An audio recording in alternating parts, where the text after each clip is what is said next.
Hello, I'm going to talk to you about Herbalist this time. First, there's two official meanings of the word herbalist. The first one says that herbalist is a practice of healing with herbs, but it also can mean the person who collects and grows herbs.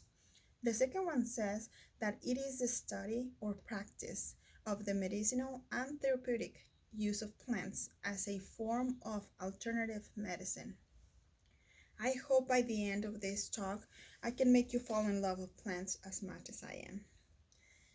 Our world is so kind with us, and I think the use of plants is a humble way to accept that kindness. The world of herbalism is so extensive. Humans have been using plants as a treatment or as a way to preserve health since 3500 BC. Different cultures around the world, Egyptians, Japan, India, Mexico, United States, everybody have or had their own recipes to treat different diseases. Nowadays, we have the advantage that we can have access to those plants even though they don't grow locally. For example, we can have access to get the plant Ginkgo biloba that is grown in Japan, which is very good for your brain or circulatory system health, or the ashwagandha from India, for example, which is an adaptogen, which is very good for your health. Nowadays, we have access to all those plants, even though they don't grow locally. There's four different classification of plants. They classify them by the taste. The first one is sweet plants. Second one is neutral plants. The third one is bitter plants, and the fourth is toxic plants. So the first two, sweet and neutral plants, we can drink them pretty much all day. Some plants from these classifications are, for example, chamomile or green tea or cinnamon tea. You can drink them morning, evening, night, and you're gonna get the same benefits. It's not gonna be bad for your health. The bitter plants, they are a little bit stronger for our system, so you can just take one or consume 1 to 2 cups per day in the morning and night, or the preference the morning, just because they can be too strong for our system, but still they can be good to treat different diseases. The toxic plants, on the other side, we have to avoid them. Those plants are not good for our health, and there's usually another options instead of the toxic plants. It still is good to know which ones are they. I love to use plants as an infusion, but still there's people who use them for oils or lotions or soaps. There's all different ways to consume these plants and to get the benefits from them. I'm gonna show you my favorite plant for this season, which is this one.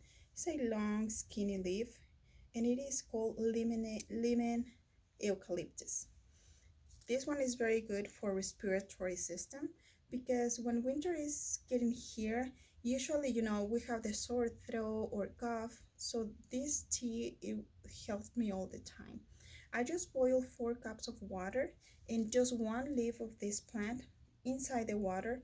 Let it boil for 5 more minutes, and that's it.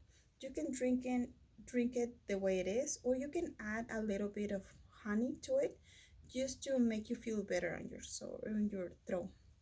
Also, it's very good with cough. And you can mix a few plants. You can make a tea just with one or two or three, or many plants.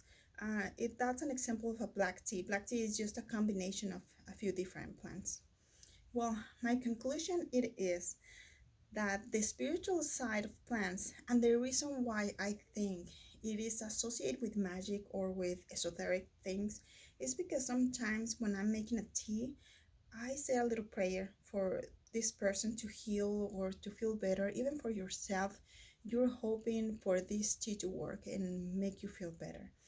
I think that's from where the esoterical part of herbs come from. They are very good as an alternative medicine, and I advise you to try them. Just be careful with those conditions. It is very bad to mix um, plants that are good for depression, for example. You cannot mix them with medicine for depression. It can be bad for your health.